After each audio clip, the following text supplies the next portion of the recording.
Hello, darkness, my old friend. I've come to meet with you again. Anyways, the Son of Darkness kind of reminded me of the Son of Silence. Um, make weird stuff happen. I'm just gonna begin the game, I think. If you let me. Hey, begin the game. Any second now. Thank you.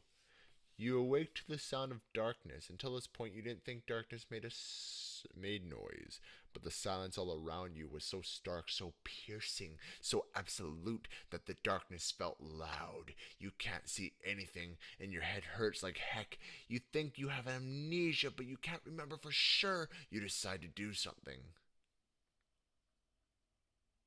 I'm gonna call for someone. Yeah. You yell out, "Hello, anybody there?" You don't hear a reply. All you hear is your own voice echoing back at you. You try again, but to no avail. But then, after about 1.71965 seconds, who can measure time that accurately? You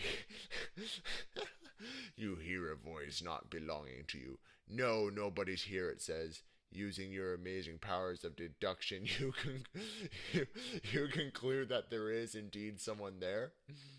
You shout out your discovery to the distant being, and then the reply is somewhat some awkward silence. You decide to. I'm gonna sing. I'm gonna sing at him. You decide to sing? Seriously? Why? Anyways, you burst into song enthusiastically. You are singing Jingle Bells, by the way. You continue singing for several minutes, and a strange thing starts to happen. Your heart begins to be filled with a warm, fuzzy feeling, and you suddenly feel not as hopeless as before. Your heart is bursting with joy immediately before a knife pierces it. You hadn't realized how much time you had spent singing, but it was enough for the mystery man to sneak over and kill you. The moral of the story is the best way to spread Christmas cheer is singing loud for all to hear. But doing this in a scary place could and most likely will end in your death. Retry? Yeah, sure. That's awesome. That is so awesome. Yeah. I'm gonna call for someone, and then I'm gonna remain calm. Well, you think this mystery guy can't be okay, can't be all bad since he hasn't tried killing me yet. Then again, he said it in a terrifying English accent, so he very well could be evil because he has an English accent. Okay, but regardless of whether or not the mysterious British dude is evil, he doesn't attack you and you are safe.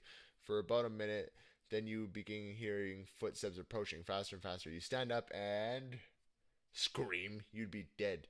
Grab a stone from the ground, for there are many in case you need to defend yourself.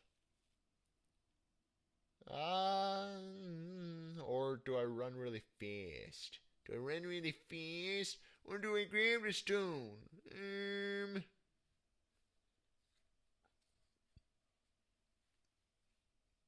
Well, I'm in total darkness, so it would be pretty dumb to run in the dark. But then again, yeah, I'd rather grab a stone. Listen for the guy. You reach down and grab a stone, getting ready to attack the mysterious being. Then you make a horrible discovery. The stone is actually a skull. Shocked, you drop it. The distant footsteps increase in speed, and you begin running away. You trip multiple times, but never stop moving. You continue this escape for a few minutes, and you begin tiring out. Yeah, you're out of shape. After running the whole way, there's still nothing but bones beneath your feet. Oh, I'm sorry. You decide to suck it up. Yeah, suck it up and use a bone as a weapon. You're trying to save your life, man. You reach down and select a nice sharp rib, and as you can't see anything, you locate it the hard way. It's just one of those days, you think. But now is not the time for cliched one liners. Now is the time to fight. The footsteps sound within 10 feet, so you decide to just attack already? No. Do absolutely nothing whatsoever. Um, would I attack or would I? This guy's running after me, and I was running away from him, so I'm gonna attack. You lunge for an attack with all your strength as the rib goes between his ribs.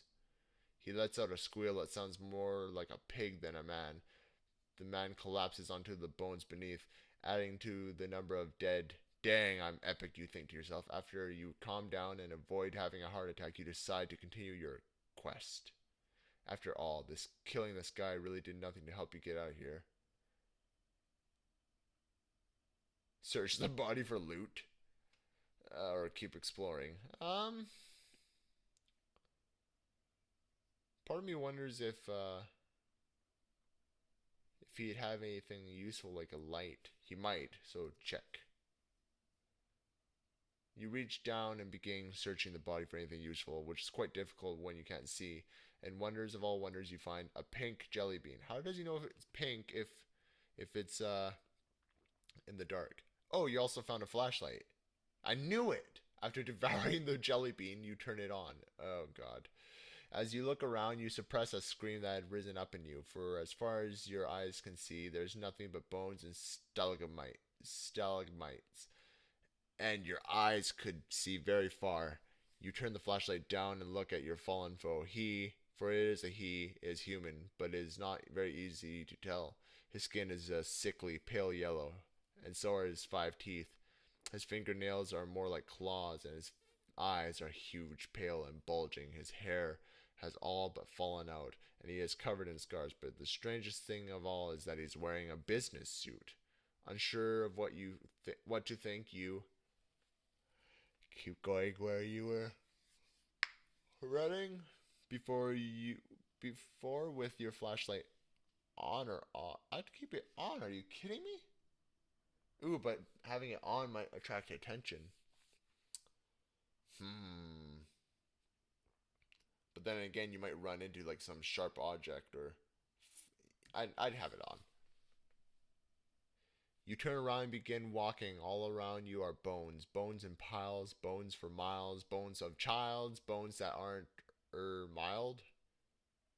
Nice rhyme scheme. I think at Beatnik Poetry. Anyhow, you continue your march, never knowing whether it is worth leaving the flashlight on and seeing the dreaded bones, and then on the horizon, the cave has a horizon.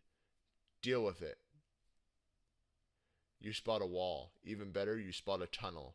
In that wall, then in excitement, you begin sprinting towards it. Yeah, you run a lot.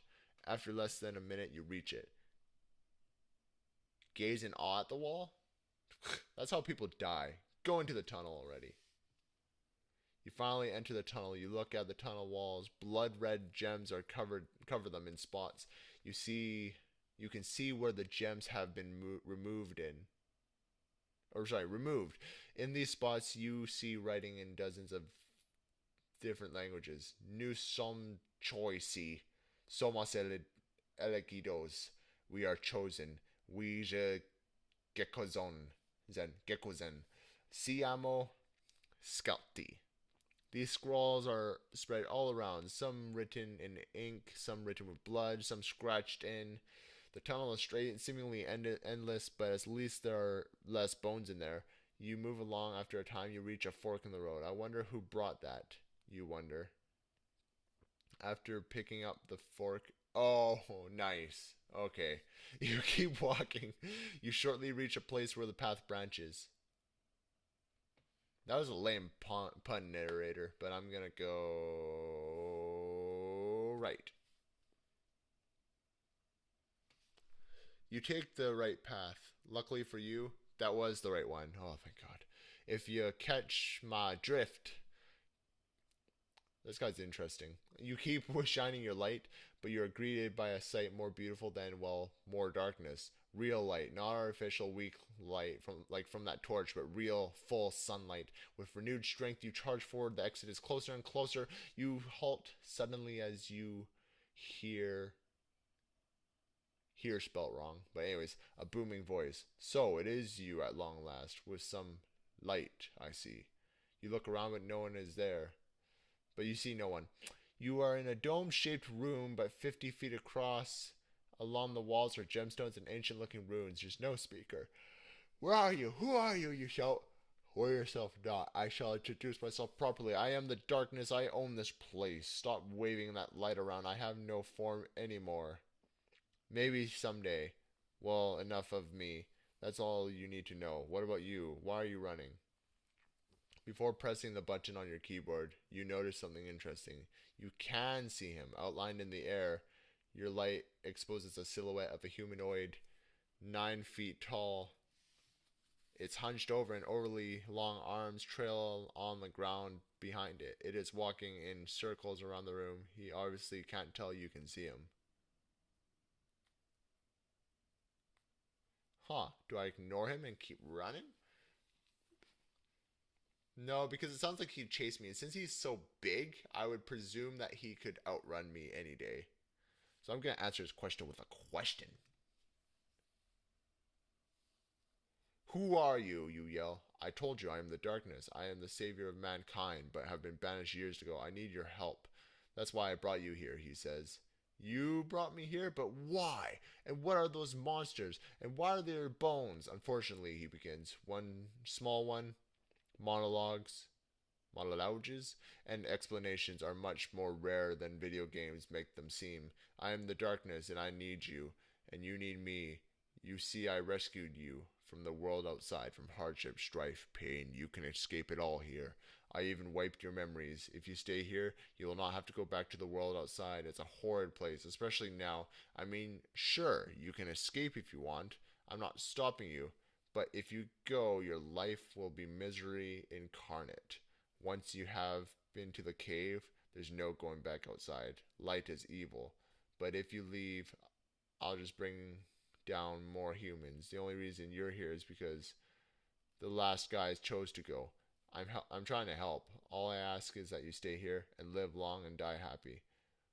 Or leave and live a horrible life spent in torture. Torture from the shadows. You will want to come back, but you won't be able to.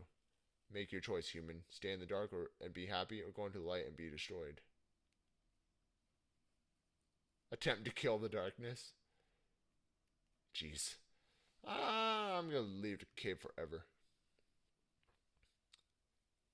You know what? You begin. I don't believe you. I may be attacked with hardship, strife, and pain and misery. Where's my, awesome, speech music? Anyways, I may not get my memory back, but even if these things do happen, I don't care. That is the price of living. If I stay here, I'll survive, but not truly live. If I leave, things may be hard, but it won't matter because I'll be living with the light. With that, you dash to the exit. Wait, the darkness shrieks. You were the one of the last ones. Come back. Now you will die. And with that, you left the realm of darkness. You leap into the sunlight and roll down a grassy hill. The light binding, the birds are chirping, squirrels are chattering. Butterflies are, whatever. Clouds roll overhead. You hear thunder in the distance. Everything is bright and loud and absolutely fantastic. How could I ever think of staying in the dark, you puzzle? You walk down the hill with the world of death behind and your life ahead. The darkness wasn't all wrong in the end. Life is hard. That is the hard truth. You found pain, sadness, hardship, and all that jazz. But he was also wrong because this didn't destroy you. Your stay in the dark made you realize the beauty of the light. This beauty was enough to overcome all sadness you had. You no longer simply existed, you now lived. Years later, on a whim, you went back to gaze at the cave once more, where you made that important decision. There was no cave, it was nowhere. You looked and looked, but the cave was gone. So what was the cave? Who was the darkness? You never found out these things, but that didn't really matter. All you knew is that you chose right. You had escaped the tyranny of the darkness and found freedom of the light. The end. of this story, but not yours. Well, that's kind of interesting. Anyways, guys, if you enjoyed this, rate, comment, subscribe, all that good stuff. And actually, I'd recommend this because this gave you good laughs, and I like this ending story here. It's kind of nice. Anyways, peace.